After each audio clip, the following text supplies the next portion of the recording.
Você provavelmente já sentiu que a sua vida é difícil demais, ou que você está vivendo um momento de injustiça ou de dificuldade que talvez você não deveria estar passando. Eu acho que todo mundo já passou por um momento de desmotivação, de chateação com algumas coisas, né, que nos acontecem e que muitas vezes a gente entende que não são justas, né, que nós não deveríamos passar por aquilo ou que já deveríamos ter superado aquilo de alguma forma. Infelizmente, isso é muito comum na vida de quem serve a Deus.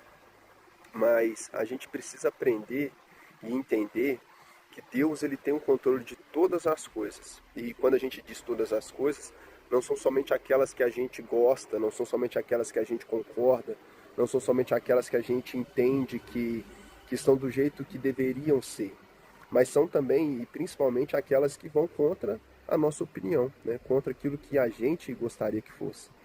A história de Jó, ela nos ensina isso de uma forma muito profunda. E ela nos ensina algo para além disso. A Bíblia diz que Jó, ele teve todos os sofrimentos que ele enfrentou e de uma forma injusta, entre aspas, porque ele não havia cometido nenhum pecado, não tinha dado nenhuma causa para aquilo que lhe sobreveio. Mas ainda assim ele passou por tudo aquilo. E lá no capítulo 19, né, a partir do verso 23 até o verso 25, Jó começa a fazer uma declaração a Deus, né? Ele começa a dizer que ele ainda veria a Deus, que ele na sua carne veria a Deus. E no versículo 25 ele diz que sabia que o seu Redentor vive. Ele diz, eu sei que o meu Redentor vive, que por fim se levantará sobre a terra. Jó ele está fazendo um clamor ali diante dos seus amigos que o acusavam, né? Dentro daquelas situações que ele viveu, do sofrimento que ele estava passando.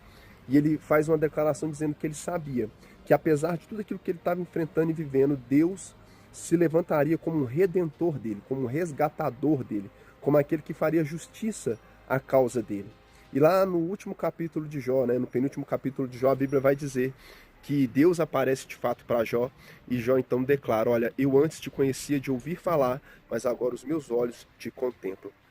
O sofrimento de Jó, a dificuldade que Jó enfrentou, foi o que era necessário para que Jó tivesse uma vida que pudesse contemplar a Deus face a face.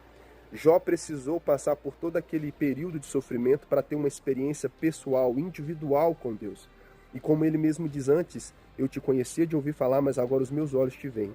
Eu não sei qual é a condição que você está vivendo, quais são os problemas que você está passando, mas eu quero te dizer que se você está assistindo esse vídeo agora, é porque Deus tem um propósito, mesmo no seu sofrimento, mesmo na sua angústia, mesmo na sua dor.